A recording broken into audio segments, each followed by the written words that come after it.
Welcome, everybody, to Counter Clipping Show number 262 for March 23rd. The microphone is not in the right position. March 23rd, 2026. I'd like to thank everybody for coming out this evening. I'm not sure I meant to leave that door open, but I'm not going to get up and fix it now. There will be cats walking back and forth, as you'll see at some point during the show. Our topic tonight is Wargaming focus, and by that I mean what we are focusing on in Wargaming ourselves. Before we even get to that, there's a giant pile of news out of GMT and maybe something else that we will go through first. I am clipping still. Remember when I said last week I was done with the Austro-Hungarians? I am not. There's a whole half a sheet of Austro-Hungarians left. So we're going to be working on those tonight. And I am drinking this cockamamie age your own bourbon thing that, hey, it's here and it's a lot better than I thought it was going to be. So we're going to drink it until it's gone. So, all right. So let's start out with hopping over to the GMT update. I'm going to have to pull this down for a few minutes. Before we get started with this, just remind everybody to please do thumbs up the video if you haven't already, and subscribe to the channel if you haven't done that. And if you'd like to help support the show, there's a bunch of ways to do that in the video description. We need to be over here, not at the update kit. And big shout out to the patrons of Ardwulf's Lair, without whose support and encouragement this would not continue to happen, and as well as our good friends at Noble Knight Games. So thank you, Noble Knight. We'll hear from them later. So let's get to the GMT update. As usual, I'm not going to read the entire thing off. If you want to do that, go find it at gmtgames.com.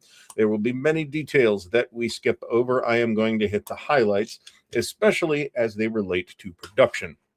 All right, so here is the standard opening thing from Gene. In this case, he got to go out to Sam London's place to play games with Ananda Gupta and some other people, and it sounds pretty cool. They did get a chance to play Common Sense, or at least they talked about Common Sense, which is a design that's one of a couple designs, at least, that Sam has in the pipeline with GMT. So, and you know, hey, it's interesting.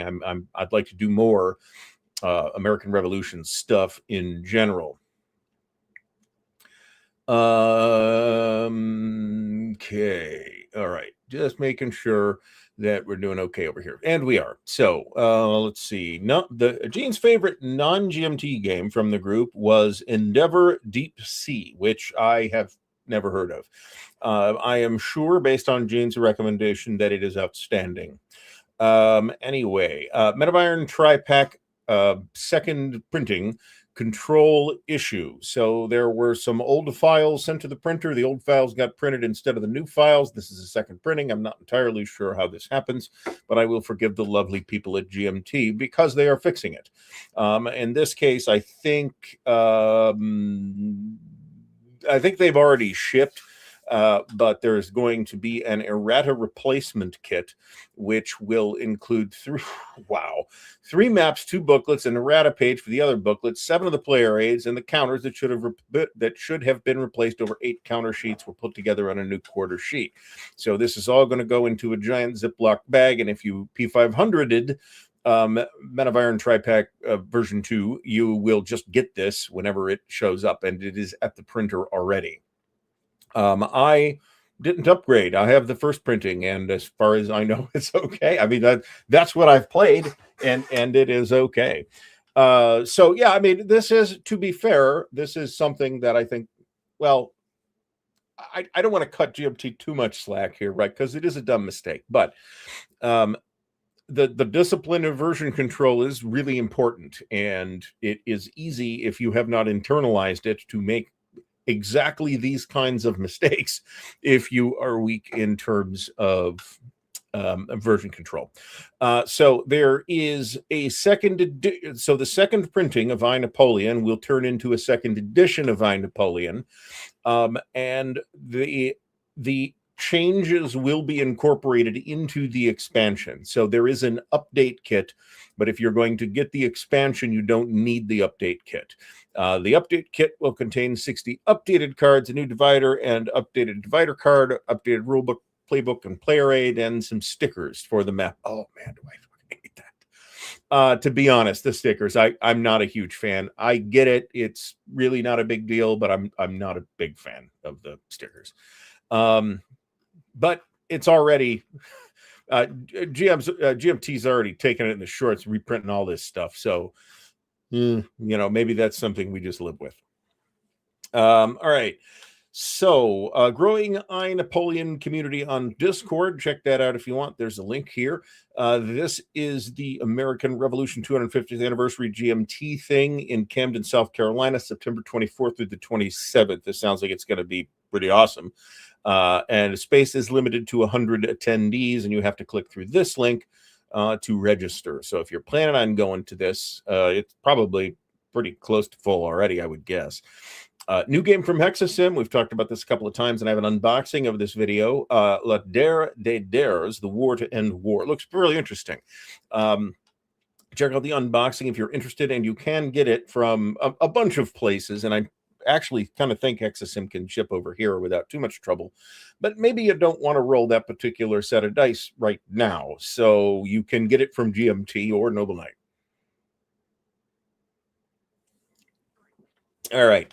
Here's a little graphic for Iron Triangle at a glance. This is potentially going to be an interesting game. We will take a look at that when it gets closer.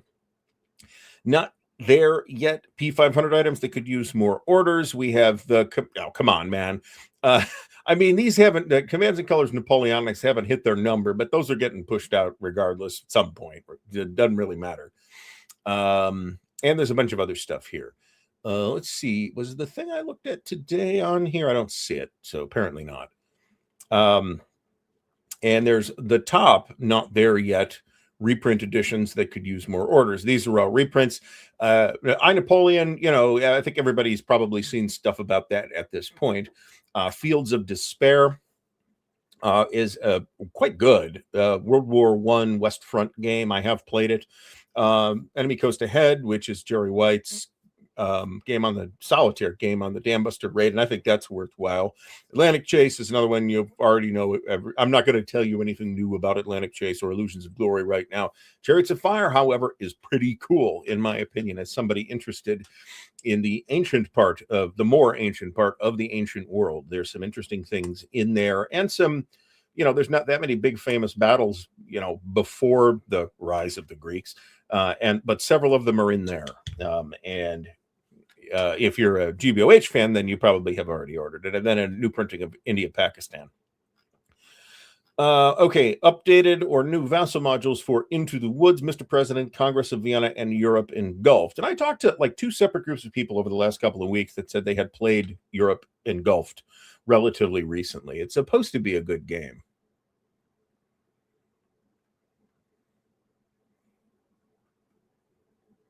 All right. So Jeff Beeler mentions that GMT Games is available for pre-order via universal distribution in Canada. And he also points out that apparently you can get Compass Games on pre-order through that as well. So that is a good alternative for those in Canada who have been getting boned on shipping for a good long time. All right, just trying to catch up on the chat here. Yes, and this is an issue for people who aren't aware of this, and not to put too fine a point on this, but this has happened a couple of times in the last year or two. So I'm just saying maybe there needs to be a conversation about version control and how to best handle it. So. All right, so moving on with that.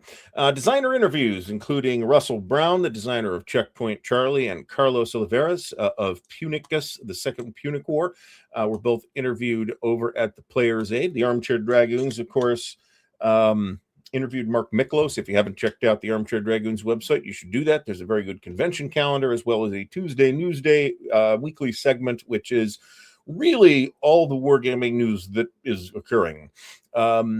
Liz at Beyond Solitaire interviewed Joe Dewhurst.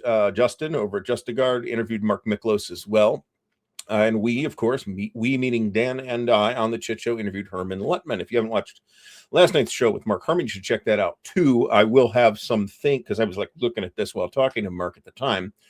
Oh, look at this. Maneuver Critic Magazine interviewed with Mark Simonich. That's probably a print interview, but that's cool. Mark doesn't do that many interviews.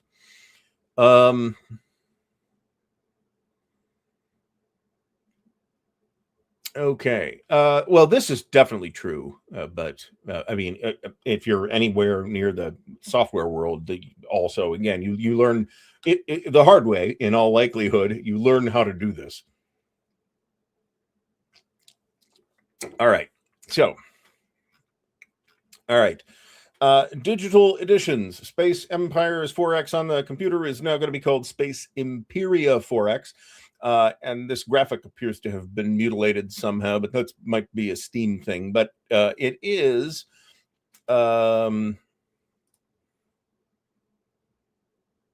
Oh, you can download a free demo of it, so that's cool. And planned release is still June 2026, according to Steam. Anyway, I would, if you are legitimately interested in this, I would definitely get your news about it from the GMT newsletter instead of Steam. Who knows when that gets updated?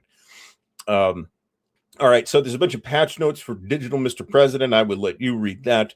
There's a bunch of some upcoming features. There's news on the Digital Saratoga and Rebel Fury. The news is that there is no news, but please remember that the Steam Spring Sale begins a couple days ago. That is on right now, so if you're interested, now would be the time to check out Steam in anything. They're both discounted 20%, as well as Space Corp, which is cool. Playdeck is running a 60% off sale on all their GMT games for the Steam Spring Sale. Mobile customers as well. I don't have any understanding of how that works or who would use it. Let's see. This is Candace Harrison and Ananda Gupta walking through Mr. President, which is cool. Let's see here. All right. So new P500 editions. We have, first of all, the update kit previously mentioned for I, Napoleon, now called a second edition. There's a second printing of the 25th anniversary version of Silver Bayonet, which I haven't played, but I have it, and I have looked at it a decent amount. And I am pretty impressed with it. And this is the version of Silver Bayonet that I have. This was when this was their 20th anniversary Happy Birthday GMT release. A much fancier, much more elaborate, and quite built out new edition of Silver Bayonet. And it is worthwhile. And we don't really get that many games about Vietnam at this scale, so it's worth a look. Pericles second printing, as Mark disclosed last night, there really isn't anything wrong with this already. So any changes in the second printing are going to be cosmetic, and if you have the first printing, I think, as I do, I think you will be fine. Now, here's the interesting game. This is the brand new entry into the GMT P500. This is a game by Akar Bharadwaj, who is the Institute for Defense Analyses, works for them. And so this is a designer who knows what they're doing. This is about the Iran-Iraq War, 1980 to 1988. I am highly interested in this, particularly. I mean, the war lasted 9 years. I would think it was close in some sense, right? So if we look at the playtest map, it looks like I'm not really sure what to make of this, but Gene speaks glowingly of it in his review or introduction to the monthly update, and says that it reminds him of when he first played things like Combat Commander or Paths of Glory or whatever. So I think this is, and the topic's interesting. So not sold on it yet because I'm not really 100% sure exactly what kind of game this is going to be, but this looks pretty intriguing to me. All right, so back to the update. News from Gene. This is actually I'll just read you the bolded quote here. This is about Chalice of Poison. This brilliant, unique game system depicts managing warfare atop fragile environments in an absolutely fascinating way that allows you, the player, whether face-to-face or solo, to experience the agonizing decisions of how to manage and balance the competing priorities involved in prosecuting a war while concurrently maintaining your hold on power. So this sounds pretty cool. Based on that dynamic, I have already breezed through the update prior to the show. Designer Akar Bharadwaj, who I apologize, Akar, if I'm mispronouncing that, is assistant director at the Institute for Defense Analyses, where he designs war games and tabletop exercises to explore topics related to international relations and security, but it's a personal project, does not reflect the views of his employer, blah, blah, blah. He also won the Zenobia Award in 2021 for his game Tyranny of Blood on changes to India's social structure under British colonialism. Haven't really... I mean, I remember that this happened, but I didn't look at it at the time, so I won't offer any half-informed or 100% uninformed commentary on it. Well, this is actually mentioned in here too, where Saddam Hussein thinks he thinks it's going to be over in a couple of weeks, and it was not. So. All right, so we've already covered all this. New P500s on the horizon. This is all very interesting. New game from Mark Herman. As we discussed and Mark revealed last night, that is probably going to be Lee Moves North, Volume 3 in the Civil War Heritage series, and the next follow-up to Rebel Fury and then to Army of the Potomac. There's a new game in Mark Simonich's Zachbon series, designed by somebody who's not Mark Simonich, but supported graphically and development-wise by Mark. I imagine Mark would want to keep a close eye on this, so my confidence level in such a project would be high. No idea what it's about at all. New GBOH module. Always happy to see that. This could be and the 25th anniversary edition of a popular CDG. As Perigi points out, I think there's a really good chance that this will be the Napoleon. Mark said maybe for the people, but I mean, and there might be another printing of its 25th anniversary edition, but in which case, if you don't have it already, you should buy it. This is probably Napoleonic Wars, is my hope. And frankly, it is a game that deserves a new and somewhat more deluxe printing because the standard of production has changed for the better in some number of years since Napoleonic Wars came out. 2007, 2005, something like that. That's what I have in my head anyway. I'm not sure that it's right. So we have a little more info on some of this stuff than I typically do when they tease.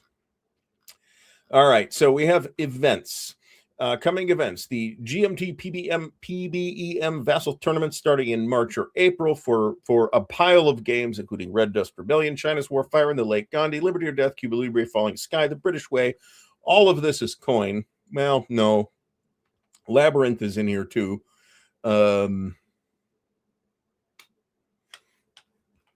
Although, Labyrinth is not entirely dissimilar from coin in some ways. All right, WargameLeague.com has this big Simonich ladders, so there can be a big tournament of that. There's going to be Washington's War and Battles for the American Revolution. That'll start in April. And again, WargameLeague.com is the website to go to if you're interested in any of this. Historic Gaming Convention by the Mediterranean Sea. This is Bellum Omnium in Malaga, Spain. It sounds awesome. I won't be going. GMT East in Schenectady, New York, April 16th through the 19th. I won't probably be going to this either. I have been told, I've heard good things about this event. So here's the GMT Weekend at the Warehouse, April 23rd to 26th. And of course, this is in Hanford, California. And in fact, you can even, I can't zoom into any of these pictures, unfortunately. So a bunch of information is available for this, including a couple of different hotels. Lux Conquest, Mondorf, Luxembourg. I wasn't sure there was another town in Luxembourg other than Luxembourg City, to be completely honest. 12 to 14 June. Doesn't really say what's exactly going to be happening, but there's a thread on Board Game Geek about it, so check that out if that is near you. Here's WBC. We all know about that, July 25th to August 2nd. As we mentioned last night, Mark Herman has done a couple of videos in the last 4 or 5 days now about Lee Moves North, which is in the thick of development at this time. And we did, contrary to rumor, ask Mark about what he had in the pipeline last night. So Seljuk was mentioned on the History of Byzantium podcast. Awesome. That is fantastic. I missed this.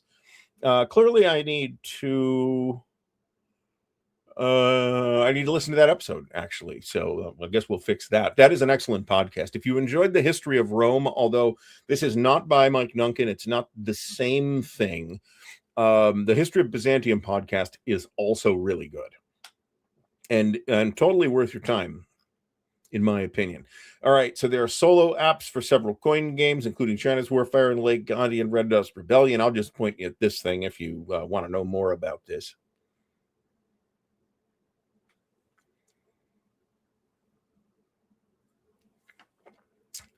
All right. Perigi says, I think we're talking about Napoleonic Wars. It says first edition was 2002. My copy might be 2025 or 2026 or 2027 or something like that. So here's the blankets that Kai's doing. There's a Red Dust Rebellion blanket and a bunch of other things. So check these out. I really do need one of these, but I'm not buying it right now. Here's a bunch of things you don't have to buy. 3D printing files from Nerd Workshop, who has a YouTube channel that if you're interested in this specifically, you should check out. He's got storage solutions, 3D printable storage solutions for a whole pile of different GMT games and maybe other stuff. They're just not listed here. So check that out if you have a 3D printer. Board Games Chronicle has a huge pile of stuff here. As usual, strategy and tactics materials for Red Dust Rebellion. He's also got stuff on Seljuk, China's War, and Banish All Their Fears. I keep skipping over this. Online support site for Fields of Fire. Andrew Stead and Colin Parsons continue to work with Ben Hall to produce new content. Oh, that's cool. If you're a Fields of Fire aficionado, I think this is possibly a really good resource. I'm not, so if you are, you should take a look at that. The Facebook Reavers and Reformers group, which is talking about Here I Stand, Virgin Queen, Border Reavers, and Tanto Manta. I feel like there's one of those isn't exactly on target, but I guess they're all Ed's games, so that actually does make sense in that case. All right, so sooner or later we're going to get down to charging and shipping. All right, so they have just charged as of... Okay, so that happened last month. They have shipped, and mine is in the post somewhere, the 2025 errata and replacement counter sheet, the third printing of Silent Victory, the fourth printing of the Hunters, and the Guerrilla Generation. So these ought to be somewhere in the route to get to you if you have pre-ordered it. Now, the next batch, 2026 shipment number 3, they're going to charge both US. This is their projected date. Maybe they'll do it on this day and maybe they'll have to push it back. But they plan to charge both US and international customers on April 8th for the following things. Army of the Potomac, Baltic Empires, Commands and Colors, Napoleonics, expansion number 7, the Grand Battles, Next War supplement number 4, 3 Days of Gettysburg Deluxe, Thunderbolt, and the Thunderbolt Deluxe Edition. Their P500 pricing will be good through April 13th, which is 3 weeks away, something like 3 weeks away. So if you are want to get in on any of these, now is a good time. I am personally on the hook for Thunderbolt, the Deluxe Edition, because I didn't see any point in not getting the nice new counters for the 2 older games. 3D Deluxe, which is £7, which is pretty good. I'm on the hook for that. Next War supplement number 4, I will pick that up, but I haven't pre-ordered it, and apparently I've got an Army of the Potomac on the way too. So it's going to be a bit of a hit on April 8th, and then they say they'll begin shipping on April 17th. So U.S. tariff surcharge. Well, they're going to note the amounts, but those amounts have been basically trivial so far. So, all right, production outlook. So they had the pirates, they had the shipwreck, and now Chinese New Year initiated what was called a blank sailing, which is basically means the ship got canceled and didn't pick their stuff up. So there's the perils of international shipping across the Pacific Ocean, folks. What can I say? This is just, it's kind of going to happen, unfortunately. All this means, however, is that there is a shipment delay, and hopefully it won't directly at least cost GMT any money that they might have to pay for dunnage, for example, while that material is sitting in a warehouse over there not getting picked up. There is a possible storage charge that they would have to float for that. So hopefully that's not the case. All right, so we've talked about this stuff already. Currently at the printer, but does not have a ship date yet, includes Coast Watchers from Volco, Cuius Regio on the 100 Years' War. Very excited about that. Empire of the Sun, 5th printing. It's a classic and an all-time great war game, and you should get it if you haven't. North Africa 40, which is the expansion for North Africa 41. The British Way, 2nd printing. The expansion for the British Way. The Weimar Republic, and the Thunderverse Track Pack. I'll tell you what. I think it was a lot easier for me to see how cool that system is playing Army of the Potomac than it was like the original Gettysburg that appeared in C3I, because it really has a nice operational feel. It moves quickly, it flows. You can play it on an enormous map if you want, but it's probably not going to take you 100 hours to play. So unless you're playing with incredibly slow players. So I do think that system has a lot to offer. I also think that there has been some, let's say, resistance in the wargame fan community about it, because it frankly does feel really different from a lot of traditional war games, and frankly kind of just abandons its, some things that some wargamers will consider a core part of a traditional wargaming experience. So there will be I am confident that there will be a reprint of Rebel Fury at some point in some way. What that looks like, I don't know. Normally, I would suspect that maybe GMT will put together like the first 3 volumes, like 5 or 7 years down the line, they'll put together like a 3-volume omnibus. But on the other hand, considering how big Army of the Potomac is, and Lee Moves North is also pretty big, I'm not sure that that's really possible, but like I said, I anticipate that Rebel Fury will get reprinted sooner or later. Srolikov, thanks for stopping by. All right. Okay, so in final art and proofing, expected to go to the printer in March. 1833 NE, Bear Trap, Fields of Despair, 2nd printing, Nevsky 2nd edition, and the update kit for that. I believe I have the update kit on order because I have the original printing, and apparently it's substantial. So in final art and proofing, in which, so, again, the best guess is that these are going into the printer in April. So figure it's about a quarter between when it goes to the printer and when it starts to ship. Roughly, that's kind of close. So you're looking then, if this goes to the printer in April, you're looking at July to August, something like that, to actually get it. So 1848 is the Springtime of Nations. This sounds really, really interesting. Barbarossa Army Group South, 2nd edition. Only been waiting on that for 15 years. Battle Line, Medieval 2nd printing. Haven't played that, but I played the original Battle Line. Decisive Action. Defiance, which is Mark Herman and David Doctor's game on a war in Ukraine topic. Fields of Fire 3, the Parachute Regiment, Firefight Tactical, I Napoleon 2nd printing, I Napoleon update kit. The Limits of Glory, which is the expansion. Next War India Pakistan 2nd printing, Racket Dice. The Battle of Cowpens, Time of Crisis Deluxe, the update kit for that, the 20th anniversary Twilight Struggle Hall of Fame edition, which does look really nice, and the Turn Zero expansion 3rd printing. It might be reasonable to conclude that it might be time to upgrade my personal copy of Twilight Struggle, but then again, I haven't played it in a while either, so I don't feel like I'm under any particular urgency to pick that up. My copy of Twilight Struggle is fine. And I have the digital version, so if I really kind of want to see and explore what the Turn Zero stuff does, it really just kind of makes some relatively small changes to the starting state of the game and the board. But, it's nice to have. Let me put it that way. I don't consider it something that you definitely need to play with. May 2026, possibly going to the printer. Combat Commander, Island Hopping, Henry, Labyrinth. This is another expansion for Labyrinth.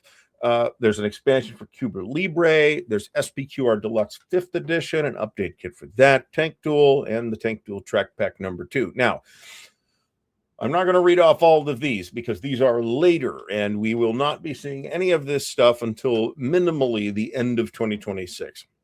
But I will give you the updates.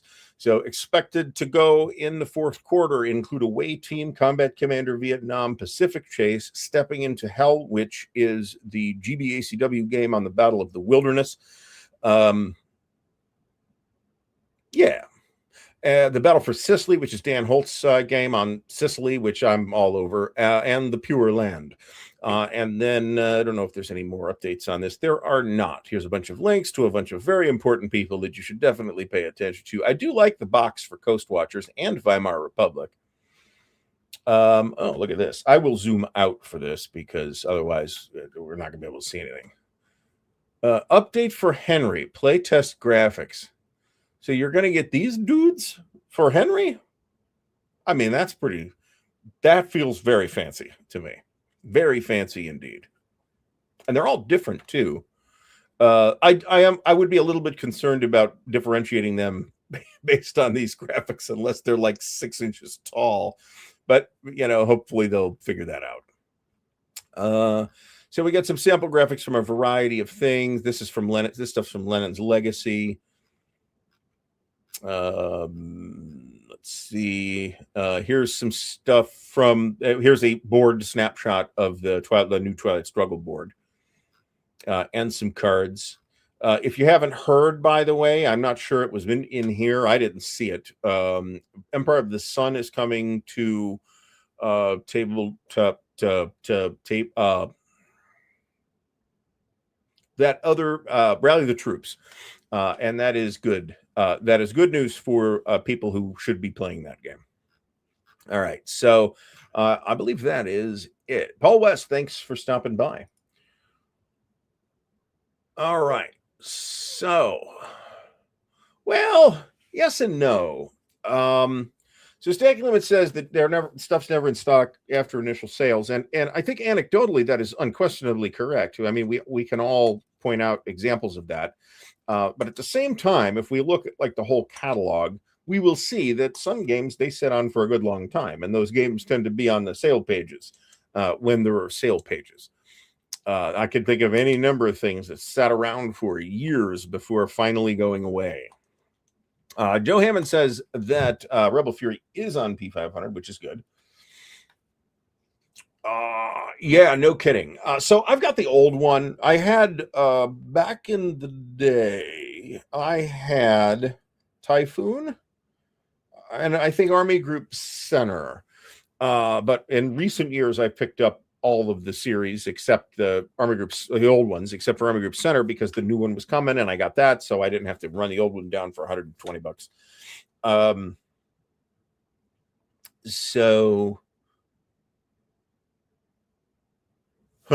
Okay. Well, we'll have. Okay. I mean, maybe we're gonna have to listen to the MMP podcast. I have listened to the MMP podcast before. I just haven't listened to the latest episode, or really the last couple of episodes, just because other things have been happening. So anyway, I've already drank kind of a lot of bourbon, to be completely honest.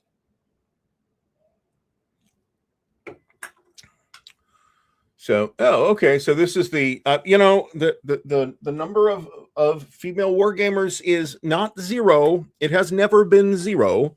It has always been small. I would like to see that change in broadly speaking, but also, don't forget that this gets into deeper subjects than we're going to meaningfully engage in the wargaming show, but there are societal factors involved in the way we think of these are masculine activities and feminine activities, and some of that is probably down to biology, but a lot of it is just down to that's the way we impress upon things, and you could find examples elsewhere. So wargaming, not generally considered a feminine pursuit, but I am happy to welcome any female wargamers to my table anytime. So my wife wants nothing to do with it, for the record. All right. Yeah, I mean they sat on this for a long time. I'm not sure if it was Gringo or the expansion for Gringo. I do remember the expansion for Gringo hanging around for a long time. And then suddenly they ran out of it and it became rather expensive. I managed to get a copy from somebody, I forget who.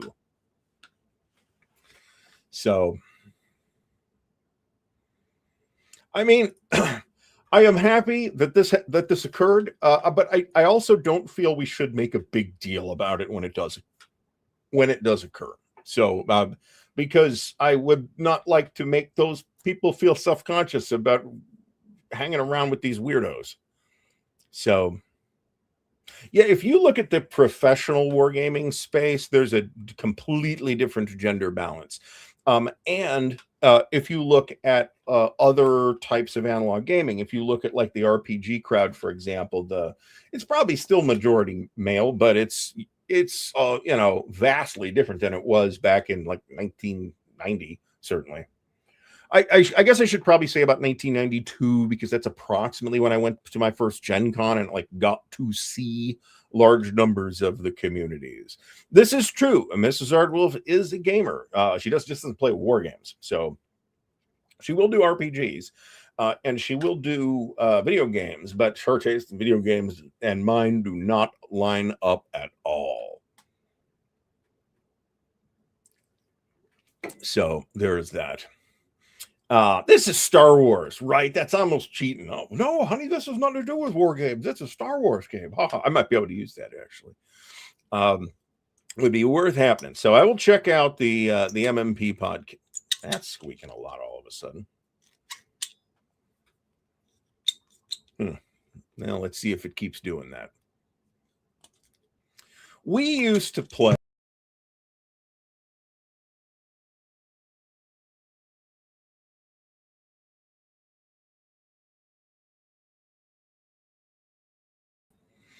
I'm not sure what happened there, but everything is fine now. We used to play Rollmaster back in the day to touch upon Eric Goebel's comment here. And, it's a percentile base. I'm not going to give you all kinds of details, but it's a percentile based game. So you'd like roll, you might like get like a 76 and you'd have to add 42 to that. And then there might be other so we all use calculators is the normal people at the table all use calculators, except for the one person who had to do all the addition and subtraction out longhand every time. And don't think he didn't almost get the table flipped on him a couple of times just out of sheer frustration. So the deep state is after me. That's exactly right. So anyway, tonight, where are we at here? 8:38. I think what we will do right now is hear from our good friends at Noble Knight Games, and then we will come back and engage with the topic of wargaming focus. What is exciting us inside war games right now? So think about that, and we will hear from Noble Knight. Here at Noble Knight Games, we've been carefully growing the world's largest selection of board games, role-playing games and dice, war games, miniatures and paints, card games, and more, going on 25 years now. Our rustic castle contains more game and hobby goodness than you can shake a stick at, complete with careful packaging and the finest customer service the land can provide. You can buy, sell, trade from anywhere in the world, just like nature intended. Noble Knight Games. All right, big thanks to our good friends at Noble Knight, the official sponsors of the Counter Clipping Show. And remember, folks, there is a affiliate link in the video description.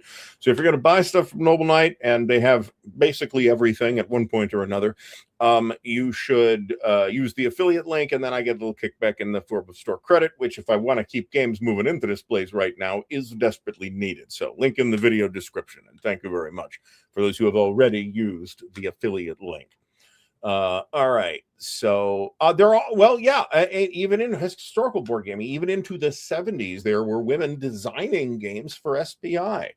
And not just one, there's a couple. So it's not as, they're not that visible, but ask yourself, why are they not that visible?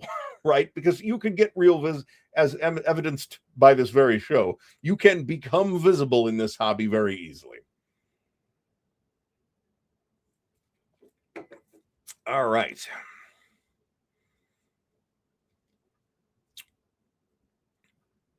All right. So, Henry Mike says his wife played D&D for a little while, spent more time trying to balance D4s upside down than paying attention. It's unfortunate. But not everybody's going to be into every particular game or type of game, right? I mean, there's war games I'm just fucking not into. Don't be shocked, because there's war games that you're not into too. I guarantee it. And I'm not talking about the argument about whether they are war games or not. I'm talking about just, games you're not into. It's, it's a completely natural thing. And I wish we wouldn't make as big a fuss about it as we do. All right. So Paul West says him and his buddy got to visit ICE in Charlottesville back in 1991 when they were in college. That's awesome. I never had, I remember them being at conventions that I was occasionally at, and I talked to those people a couple of times, but I never really had any real contact with the old Iron Crown Enterprises group. I met Terry Amthor at least once at an Origins, might have been a Gen Con, but I'm remembering that it was Origins. And that's about all I can really remember, to be completely honest. There is a sale on Matrix games too, actually. Some of those things are on sale on Steam as well, but don't assume that the prices will be the same between the Matrix games web store and the Steam stuff. So, because some of the stuff's not on Steam.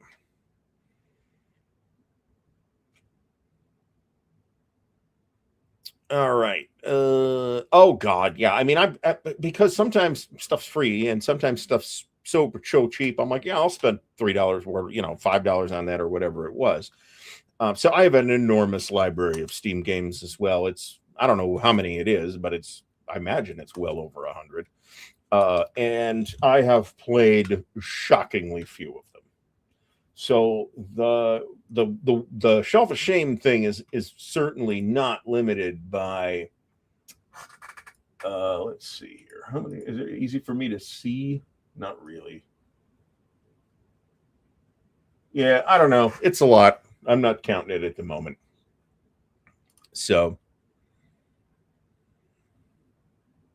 all right, Neil Badke says Pete Fenlon was going to talk to. Fenlon did the maps, those really quite famous and very attractive Middle-earth maps that they did back in the day. Command Modern Operations. I have that. I opened it and picked a random scenario and started fooling around, and that's it.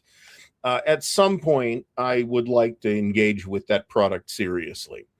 Paul West says Coleman Charlton is showing them around, and they roll by Pete Fenlon's office, and he's buried up to his ears in maps and paper. Yeah, no kidding. I would imagine. So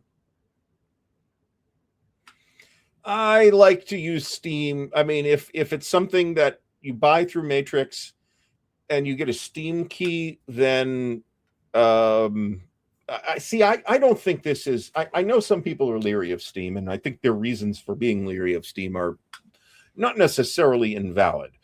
But at the same time, I don't want to personally have to hire a fucking accountant to manage all the games for me, which Steam pretty much does.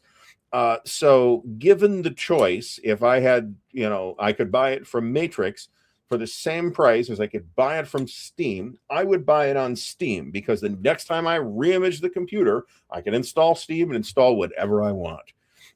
So there are advantages to that too. I am aware of the concerns around it, but Steam hasn't, I don't want to say Steam has never boned the customer base before, but certainly not nearly as to the tune of yanking people's games away, or at least often. They may actually have done that at least a couple of times in extreme cases, but it's their platform, right? As this is one of the concerns, as long as Steam is around. Steam appears to be doing okay at the moment, considering that the vast majority of PC gaming traffic is directed through it at this point. Many AAA games that you go buy, there is no independent installation. It is basically just a Steam code. And that has been the case since at least 2011, because Skyrim was like that back in the day. There was no, I mean, there was a disc in the box, but you put the disc in and it installed Steam. So I have not really had a problem with getting refunds from Steam. Yeah, I mean, I remember having to keep, CDs around. I just don't want to bother with other stuff. Plus, because I'm on Linux, it's kind of built in that shit just works. So Stigler says he wants to own his own software, although he's used to Adobe's ass. I will pronounce it as ass. The first S is silent. Model. I mean, in the professional world, they can get away with this. As a private citizen, I'm not dealing with it. So I will be happy to continue to use the many free alternatives to Adobe's overpriced stuff. They are the professional standard, and there are reasons why they continue to be. But I am just as happy using Inkscape and GIMP and things like that. So,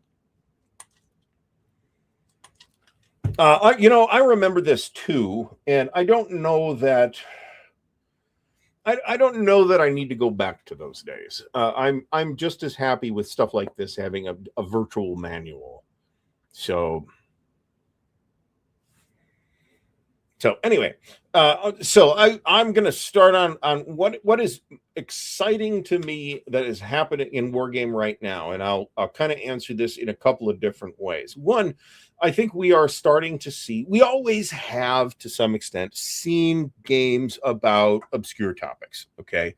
I think the percentage of games on obscure topics is going up over time. I do not have data to support this, but I suspect that it is. And I think that's good. And there's a number of reasons I could think of why this might be the case.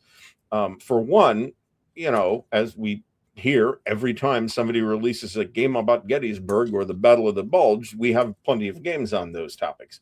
We, on the other hand, have not anything that I can think of other than maybe a magazine game or two on, say, the Iran-Iraq War from 1980 to 1988. And that is an interesting subject. That is the reason why I bought Gulf Strike, and I made sure that I got the later edition that has the Gulf War stuff in it, too. Not sure if it covers the Iran-Iraq War or not, but I didn't think it did. And you get to learn about these obscure topics. And the cool thing about it is if you're not interested in Civil War, an anecdote from real life here.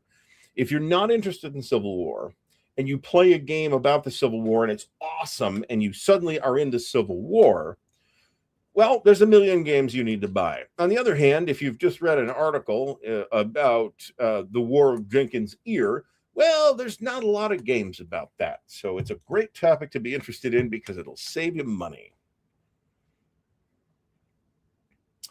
Yes, they are. ASL is doing the Marco Polo Bridge. We talked about this when it came on pre-order. There is a full ASL version and an ASL starter kit version.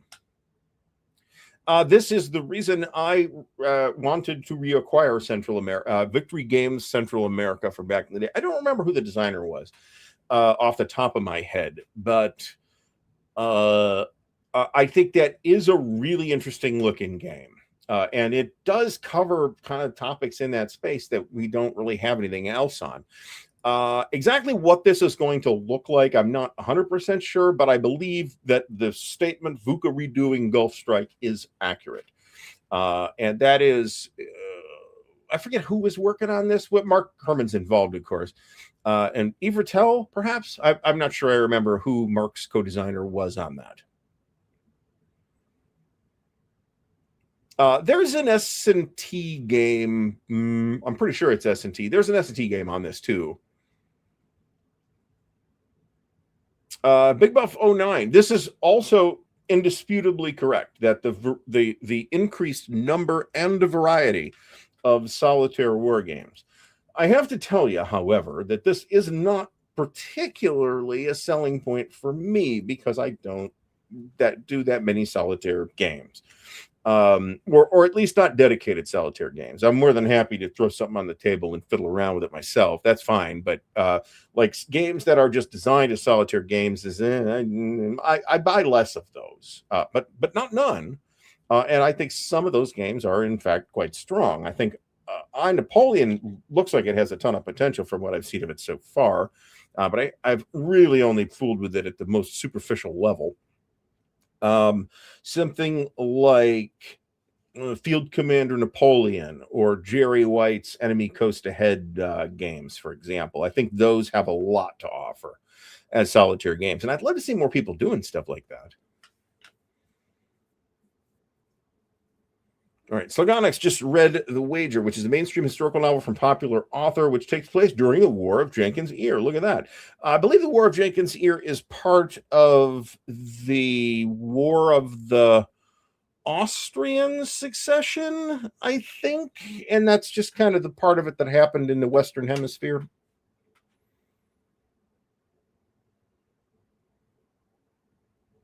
Let's not forget that wargamings have been around a long time, right? And we have a tremendous legacy of games. In some cases, games from the 70s or even the 60s are not necessarily particularly hard to get in today's, environment of where we have resources like Noble Knight and even eBay and the Facebook marketplaces and the marketplaces on all the different websites. There's a lot of ways for a resourceful person to get a hold of an older game. Maybe they'll pay a pile of money for it, but maybe they won't. I've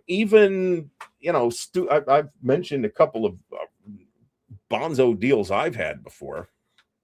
So Central America, designed by James H. McQuaid with Mark Herman and Michael E. Moore. I have to grab my copy off the shelf to argue with this, which I'm not inclined to do. So cool. I mean, Mark was kind of running Victory Games, so of course I would expect him to be involved, whether his name's in the book or not. But I'm sure it would be.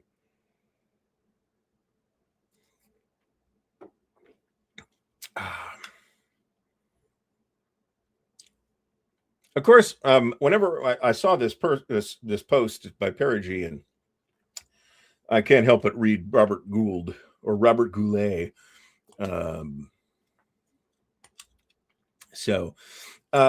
think what is interesting me in wargaming at the moment is actually so traditionally for me, it's always been kind of a historical topic, right? It's ancients or, this particular end of World War II or Napoleonic or Civil War or whatever it is, right? And my interest in those historical periods has driven my interest in war games. But I find myself now in the position of, somebody with a fairly substantial war game library. The fact is that if I became interested in some topic, some military history topic, there's a pretty good chance I got a game on it already. Or at least a game that covers it in some capacity, right? So we can take a look at all of the relatively obscure conflicts that I wasn't taught about in school in a game like End of Empire, right, in North America, where it's kind of the end of the I'm not sure what the proper name for this period would be, but pre-American Revolution in North America type stuff. There's a bunch of conflicts in there that are covered by that game.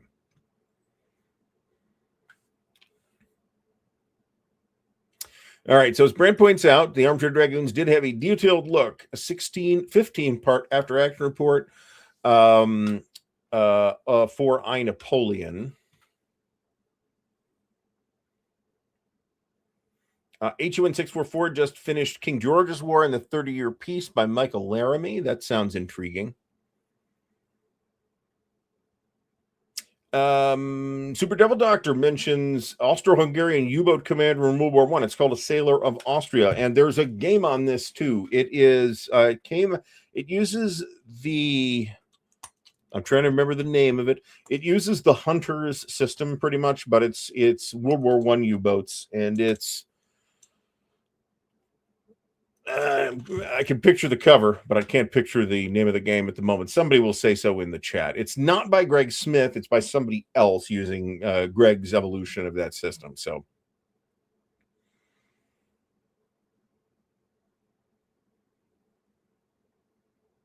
oh God, yeah, no kidding. Yeah, Strigler, I didn't get this until you said this. So, Raiders of the Deep, that is correct, which does cover the Austro-Hungarian subs in World War II as well. So that again, I don't actually personally have that, but that's an example of a game that I very well could have.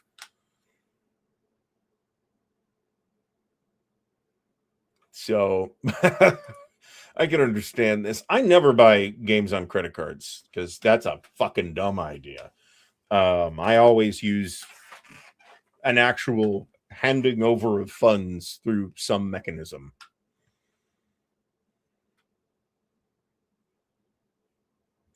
Joe Caparula mentions that a lot of these feature as wars in Imperial Struggle. This is true, but Imperial Struggle abstracts them out to sort of, boy, I'd have to work on explaining this because I haven't thought about this in a while. But yeah, they're like occasionally in the course of the Imperial Struggle game, one of those wars can activate, and then you'll resolve that or not. And you'll get to see what happens with that conflict and what effect it has on the two primary player positions of Britain and France. So coverage of those wars, I think that would be a stretch, but they are included as nominal entities or things that happen in the game. In a way that's not that dissimilar from like the Vietnam War or the Korean War in Twilight Struggle. It's a card, you play Korean War, this Korean War that happens, and you roll a die and resolve it. It's a little more involved than that in Imperial Struggle, though.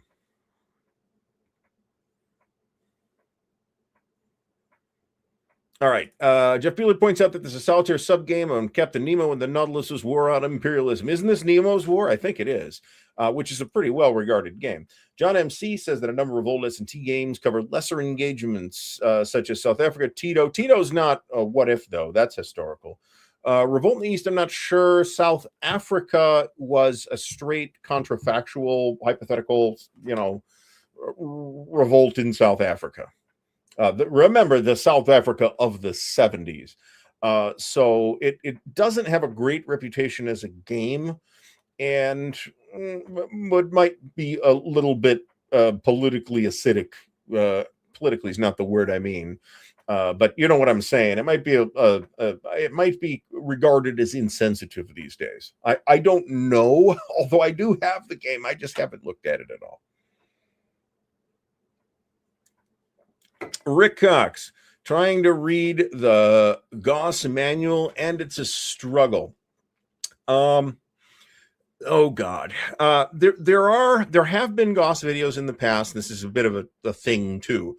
And I mean, I've done some, but I really only covered like the air landings in Atlantic Wall. So, that's as much value as you're getting out of my stuff.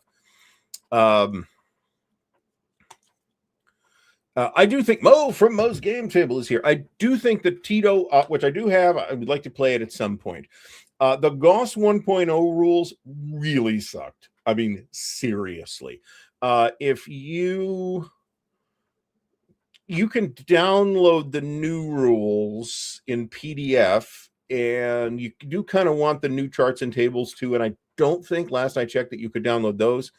But the new rules are a huge improvement. I won't say they are a great rule book now, but I think it is now possible to learn how to play Goss from the rule book. And frankly, if you did that using the first Goss rule book, and presumably people did, you're better at this than me. So Jeff Miller says that a near future S&T will cover the first Sino-Japanese War of 1894, designed by Joe. I mean, designed by Joe Miranda. Kind of goes without saying, right? It's a bit of it's another bit of an exaggeration that maybe we shouldn't perpetuate. That all the S&T games are designed by Joe. They're not. Javier Romero reliably does a couple. Ty Bamba does a couple. Joe does a lot of them, but not all of them. Oh, let's see.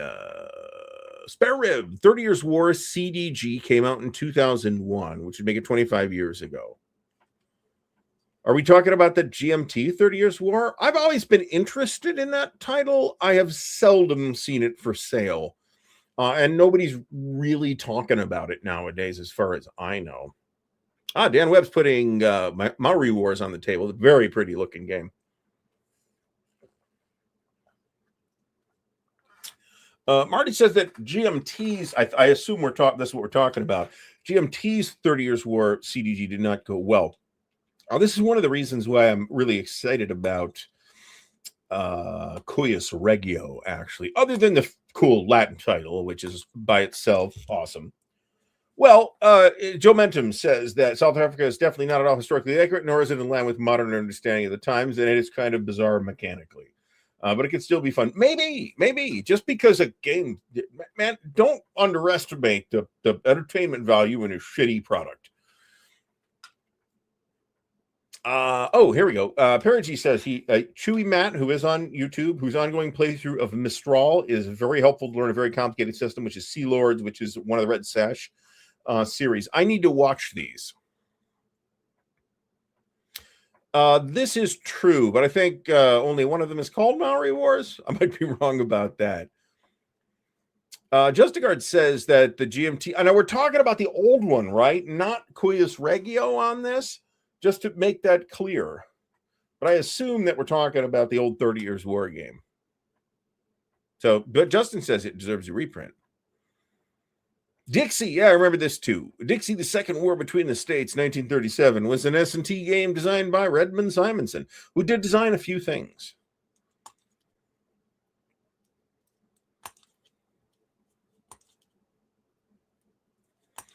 Brand is talking about, see, this is difficult because Mod Quad 2. Okay, so Brand says, don't forget the SPI Yugoslavia game from, this is Modern Battles Quad 2, that had the then hypothetical Yugoslavian civil war that split the Yugoslavian units into Serbs versus Croats, and designed by Phil Kosnet. So there's that too.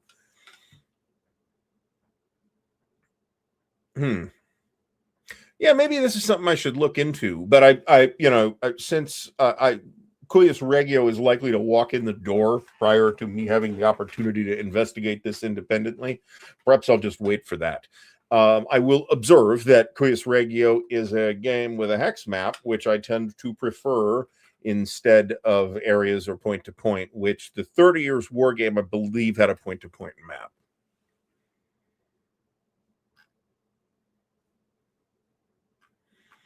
All right, so just kind of circle back around to this. I keep working towards getting to the point here. I think at this point that I more or less have my historical periods that I'm interested in nailed down, although their positions in the list might fluctuate from week to week. I think what is interesting me more now is the idea of new mechanical approaches to simulate the kinds of wargame elements that we have been simulating pretty much the same way since Charlie Roberts simulated them back in 1958. So, which is a fancy way of saying I think that I am encouraged by new mechanical approaches, right? And I'm as old and crusty as anybody. I love me a good hex map, but I also kind of want to see people doing new stuff. And sometimes that new stuff won't be on a hex grid, and that's okay. It might still be an awesome game or a war game at that.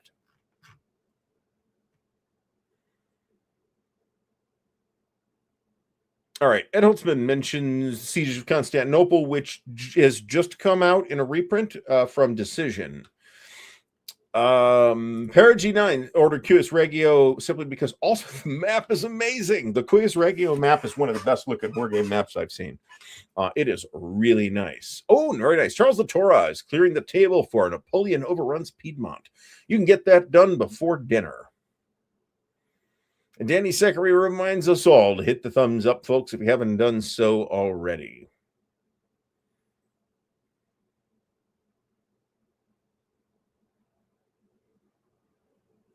This is a fair point.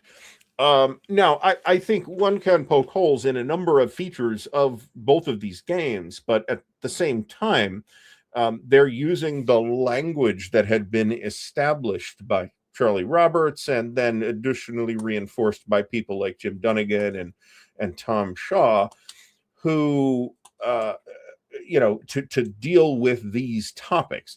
And it turns out that a hex and counter war game is maybe not the best solution for this.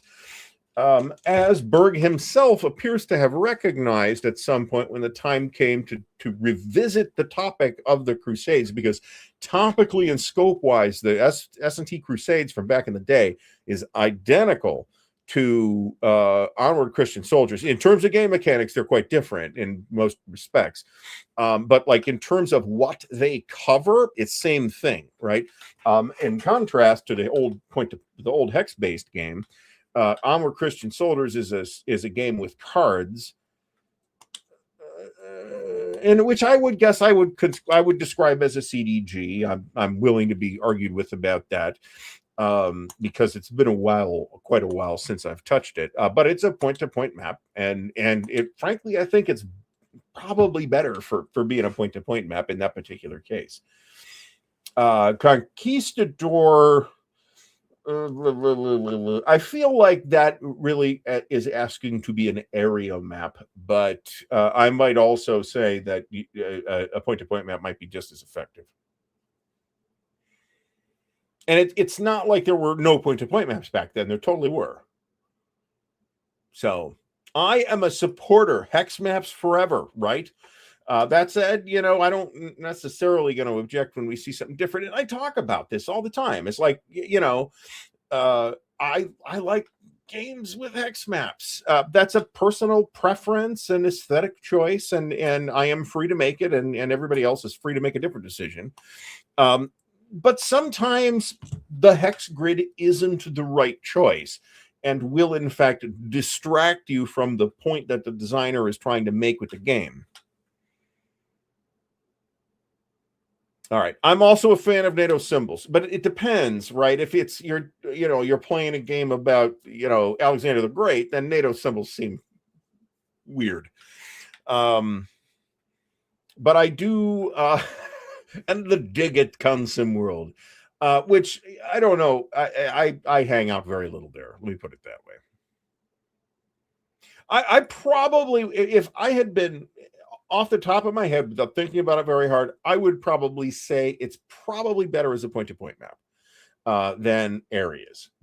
But again, topologically, that may not be different at all. Oh, this is probably true too, but don't ask me, man. I'm trying to remember if my copy of Conquistador is Avalon Hills. It is. I will do a video update on this, actually. The short version of the story is not much has been accomplished on the table behind me, but one of the games on the table behind me is something I did play at BGG or BGF, so there was that. Well, see, this is the thing, and Mo is 100% right here. Is terrain an important factor based on the topic that you're dealing with, though, right? If it's an air war game, yeah, you might have ground targets such as flak or bombing targets or whatever, but terrain's not really a thing. So sometimes you might not need it. Or war in the any game about North Africa, which is predominantly all open space. So topologically, we're all I'd have to think a little harder about this. Source of the Nile is another one of those games that I probably isn't going to get made in the same way today for multiple reasons. Also, maybe not a game that should have been hexes, but I'm not sure that it shouldn't. Given kind of the premise of the game, I think the problem is trying to pin down a historical scale to it, just kind of the way that game works. And I'm not positive that makes much sense. But in the same time you have like a good-sized map that you are exploring as you go. And I thought that was a really cool mechanism, and it certainly is a mechanism that appeared in some other games as well.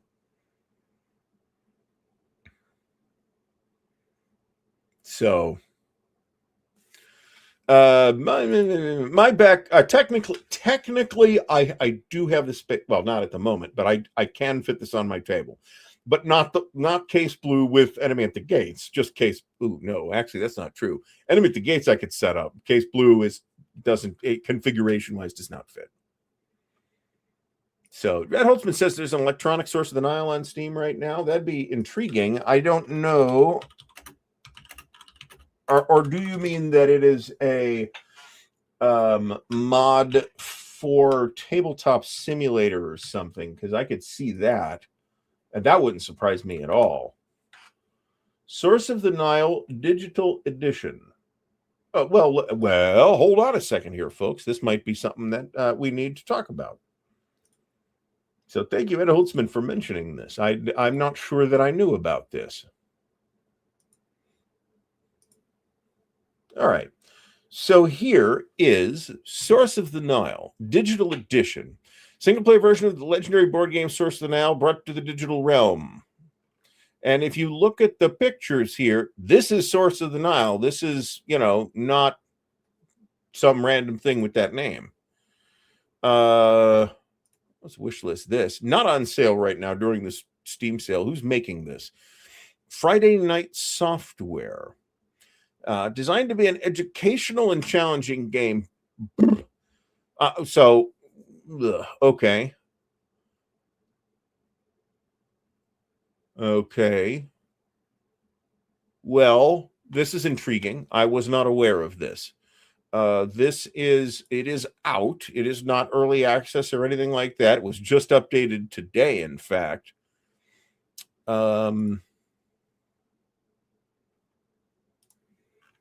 Okay, this is intriguing. I could see this. Now, on the other hand, I do think there are historiographical issues with Source of the Nile that I would like to see an updated version remedy, and I don't know that that's been done here.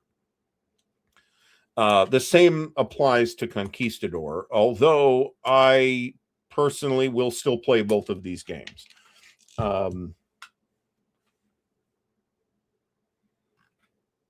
This was released in 2024, so this has, in fact, been around for quite a while.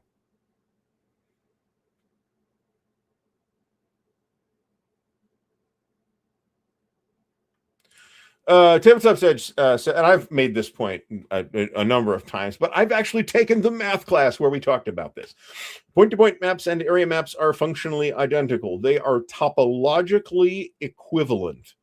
The only difference is in aesthetic presentation, with one more attractive than the other. And generally, I will agree it is area maps. But that doesn't really bug me one way or the other. The problem gets to be when you have like a big variety of sizes of different spaces, then area maps start to become quite awkward, and you start looking at point-to-point maps as a kind of a middle ground.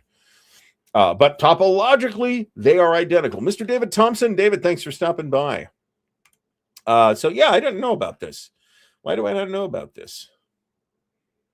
A day at the races, a toad well traveled. Okay, so is this like a licensed thing, or did they highly recommended that you download and read the PDF manual from the Steam store before playing? Okay.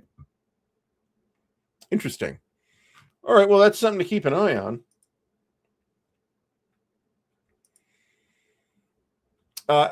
Frank, thanks for stopping by. Says that the map format is far less important than the information the game delivers. The West Point Atlas has no hexes, but it's a hell of a good format for delivering military history information. Yeah. So these are game elements or playing pieces, if you will, right? That you are describing relationships based on their position on your map. And if I may have had too much bourbon to think this through in the full capacity, but I mean, that is a more important decision to make as to whether it's going to be on a hex grid or an area map or whatever, because that is a decision that I think you make after you've determined what your topic is and what your scale is and what your game is going to encompass. Vince Reed, thanks so much for the support. Much appreciated. Either way, don't sweat it on the Noble Knight link. I do appreciate it when people use it, but I am not going to give people a hard time when they forget. It's fine.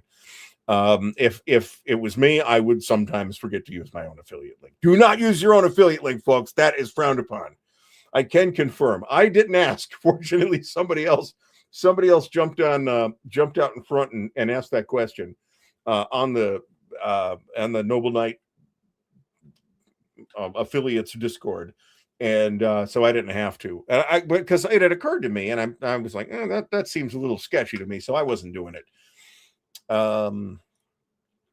The designer of Source of the Nile on Steam was very confused after selling 22 copies of his game overnight. Possibly. Does this have like reviews or anything? Not really. Interesting. You can't read the manual.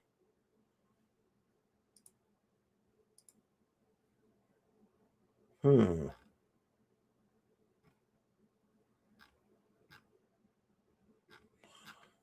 right. Well, you can read the manual through Steam if you want, so go ahead and do that. I'm not going to try and do that on live on the air.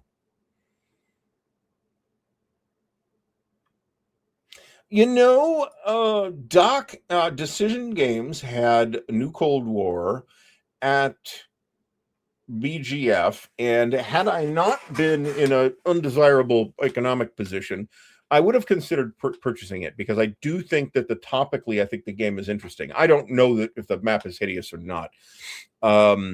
But a number of recent things from VUCA, it's like, I really kind of want that. Imperial Elegy is one.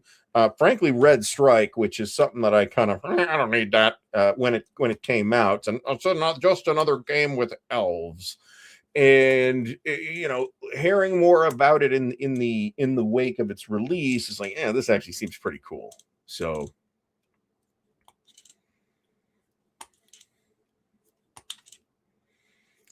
hey, I won't object if a bunch of people hop over and buy the game from Steam. Plenty of us are going to be, us as in we the community here are going to be of an age that remembers the Avalon Hill classic, and of course it isn't originally from Avalon Hill. It was really from Discovery Games, I think, maybe something like that. But Avalon Hill had a lot wider distribution around me, so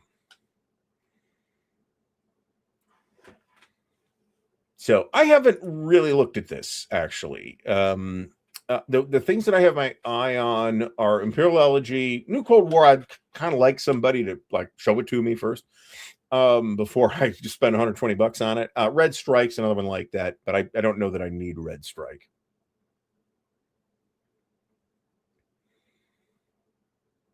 So let's see here. We're caught up on the chat, folks. That might be right. Yeah, I'm not quite sure what D-Day game we're talking about. There's some very interesting things up ahead, by the way, for the channel in terms of content. There's a number of very interesting interviews that we have coming. There will be a video tomorrow, which is an unboxing of the Kickstarter stuff from the Brandon Sanderson Cosmere RPG. I may or may not say this in the video. The video's been filmed for months, and it's just been sitting in the editing queue, not as a high priority. Tomorrow it will be released. I mean, the game looks fine. It's certainly pretty. The quality is good. That said, they kind of had the Kickstarter up at the exact time to position me to spend that money at the time, because I was reading those books at the time, the Stormlight Archive books. And I probably wouldn't have spent that money now, to be completely honest. That said, the books look really nice, and I would like to give them a closer perusal at some point. So I think this, as the newest of my clippers, I think this thing just needs to be disassembled, cleaned, and oiled in a thorough way.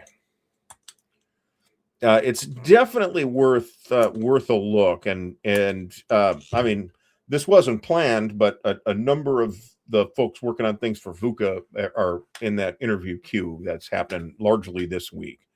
And only one of those people I'm going to have to reschedule, unfortunately. There'll probably be a video on Thursday as well. So, folks, I'm not sure if I've got the energy to keep going tonight. So let's wrap the show up. Let me close all this junk here. And again, I should have there'll be a video. It's already uploaded and scheduled and all that stuff for tomorrow. There should be another one for Thursday. I'm not sure what I will edit yet, but it's also that. Otherwise, I want to thank everybody for coming out this evening. Sorry for the slightly shorter show, but I'm trying to not ramble, because I could keep talking, right? As my wife constantly reminds me, oh, you can keep talking. Oh, I bet you can keep talking. So, hopefully we got some interesting things done and said and shown this evening. Hopefully everybody that has come out tonight is going to have a pleasant rest of the night. I'll see everybody again soon. And don't forget to tune into the Chit Show next Sunday. And of course, we'll be back here on Monday evening. So everybody have a great rest of the night. We'll see you all again soon.